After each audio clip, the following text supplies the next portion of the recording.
Welcome to Rainy Day Recess, where we study and discuss Seattle Public Schools. And welcome back to our 2025 Seattle School Board Candidate Series. This is a re-release of an interview with Marie Rivera, who is now a finalist for Seattle School Board in Director District 4. Be sure to listen to the interview with her opponent, Joe Mizrahi, which is also in your feed. It's important to note that in the general election, every Seattle voter will be voting on candidates in all four of the Seattle School Board Director Districts, 2, 4, 5, and 7. You will be able to find interviews and transcripts with all of the finalist candidates on rainydayrecess.org by the time ballots are mailed. Hello, listeners. I'm Christy Robertson. And I'm Sherilyn Crowther. And today we're here with Marie Rivera. Thank you for running for school board, Marie, and welcome to Rainy Day Recess. Thank you for having me.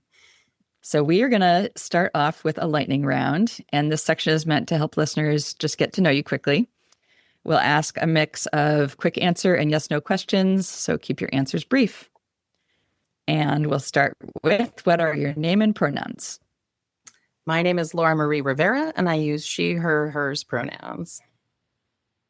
And how do you describe, quote, what you do? I'm a mom, and I do it all. I know this is meant to be a quick answer, but it's actually not simple. I spent 2 decades as an educator, and while I do still teach from time to time, I'm a nonprofit professional who just completed her Doctor of Education. As a matter of fact, I presented and defended my dissertation on Tuesday and received my first media coverage on Wednesday. Thank you very much. I don't have a full-time paycheck.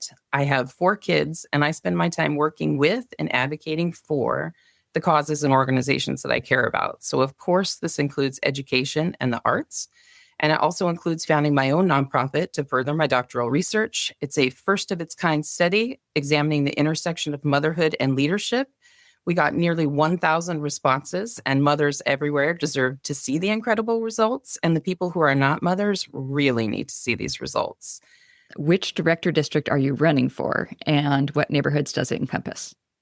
I am running for Seattle School Board District 4, which is Queen Anne, where I live, Belltown, South Lake Union, downtown over to I-5 and down toward the Pioneer Square area, and parts of Fremont and Wallingford to include the Lincoln High School. Great, this is Sherilyn. Next, some background questions. Answer yes or no where possible, and add a short explanation if something needs context. Have you attended a school board meeting? Yes, many. Have you testified at a school board meeting? Yes, many times. Have you testified in the state legislature? Also, yes. Where did you go to school as a child? San Juan Unified School District in Sacramento, California. Now, do you have kids or have had kids in Seattle Public Schools?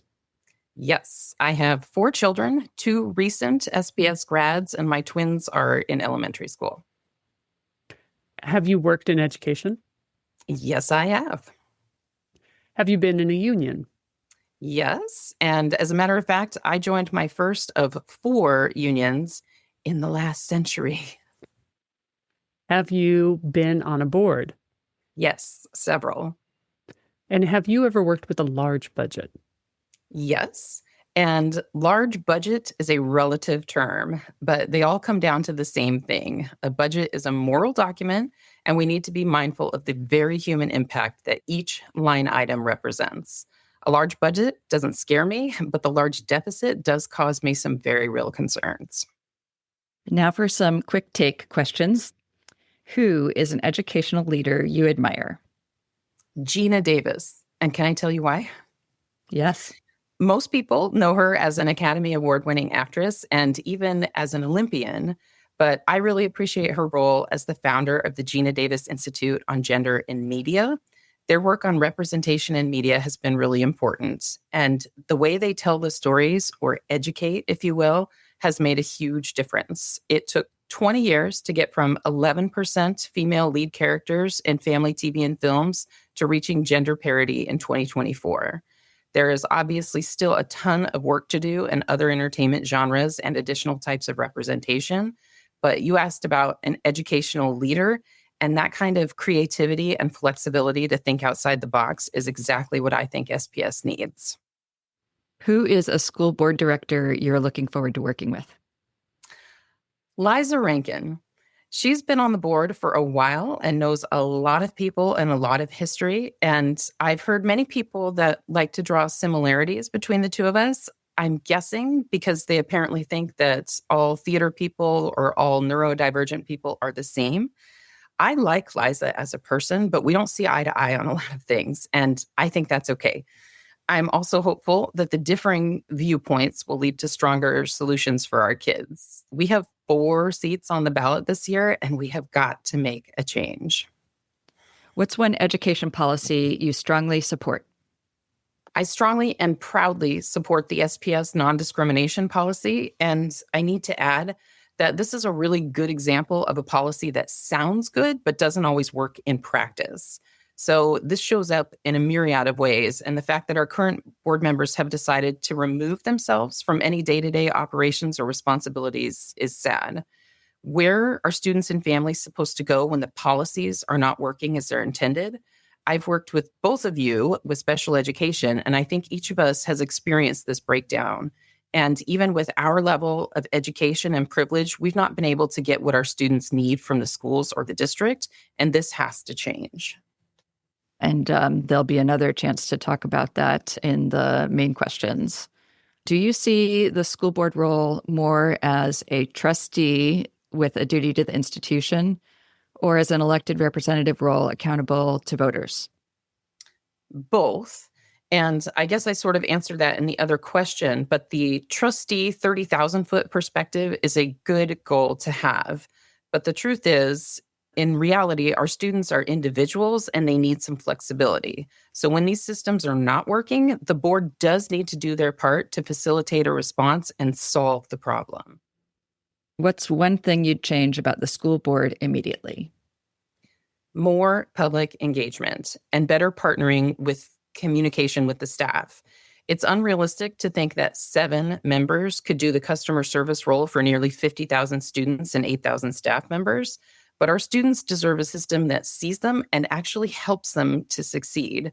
My first ask would be to restore the second school board meeting every month. Our current board voted unanimously to reduce those meetings and that engagement. I think that's another prime example of SPS trending in the wrong direction. This is Cheryl Lynn. And lastly, what one lightning round question would you add for other candidates? I'd like to know what made you run for school board.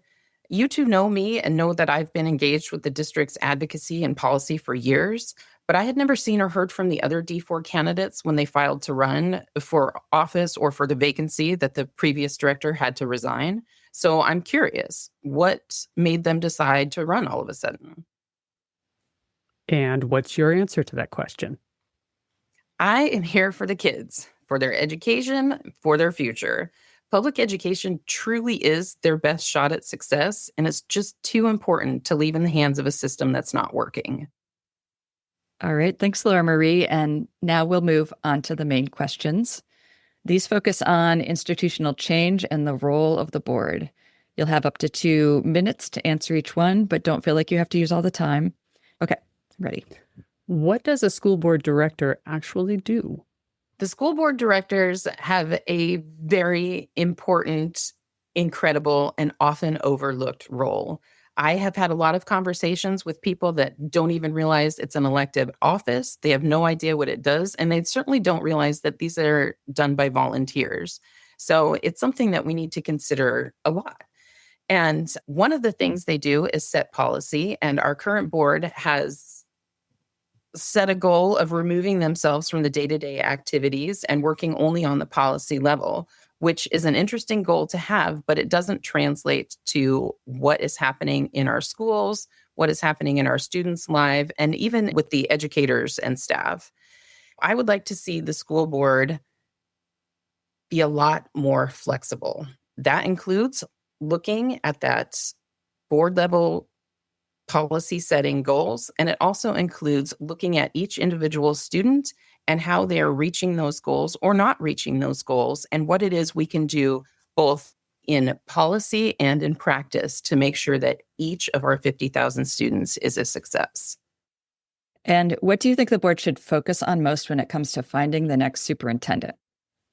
This is a question that has been on everyone's mind. And as we shop for our latest superintendent in a long line of new superintendents, I think that our board needs to work on the relationship with the superintendent's office, with the district office, and with the public so that we can have a more positive job description. We need a superintendent with experience to manage a budget of this size and a budget deficit of this size, and this many students and this many stakeholders in this arrangement. And I'm afraid that the current board has not done a great job of setting up our next superintendent for success. When we look at attracting a candidate with experience, I'm afraid that they may see the current state and be a little deterred. So we really need someone that not only has experience managing a very large organization, but I would like to see someone with actual education experience so that they too can understand what it means when they make a decision in their superintendent office or at the board policy level and how that actually translates to kids and educators in the classroom. Okay, next question. What do you think is the right balance between centralized control versus school-based decision-making? So, as an educator myself, and I come from a theater performing background before that, flexibility is key. And when we look at the balance between centralized control and school based decision making, while we do need some checks and balances, we absolutely need to let our frontline educators and staff make those decisions because they're the ones that are seeing the kids every day. They know what's going on and they know what those kids need. And in the context of equity, of course, all kids do not need the same things. They're individuals. They come with their own strengths and challenges. And what they're hoping for in the future varies as well. And so we need to make sure that we are offering an education that addresses those needs and their desires for the future. And this is not something that can be done at the district policy level and set for 50,000 students. It has to be done on an individualized basis. And we have to make sure that our classrooms have the supports and the flexibility to be able to address those needs and get those students what they need to succeed. And what should the board do if the district isn't meeting its goals for students? This is a perfect example of the flexibility that the school board needs to have. Because if they want to remain at that top policy level and not getting involved, then they're not going to make the difference that the kids need. And I think that our goals for the students are very modest. I would like to see much higher goals for the district, and I would like to see us meeting those goals. But the truth is, the goals don't mean anything if your student is not able to attain them. So it comes to a question of what is the problem and why are they not able to meet those goals? Is it lack of classroom support?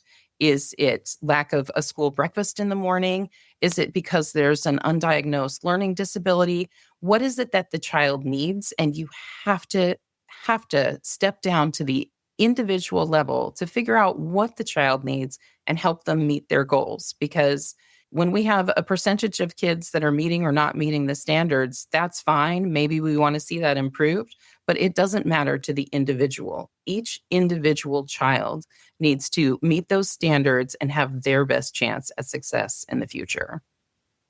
What should the board do when the district isn't meeting community expectations?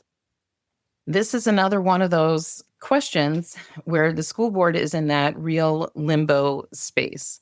Because so many people do not think about or care about the school board until there's a problem.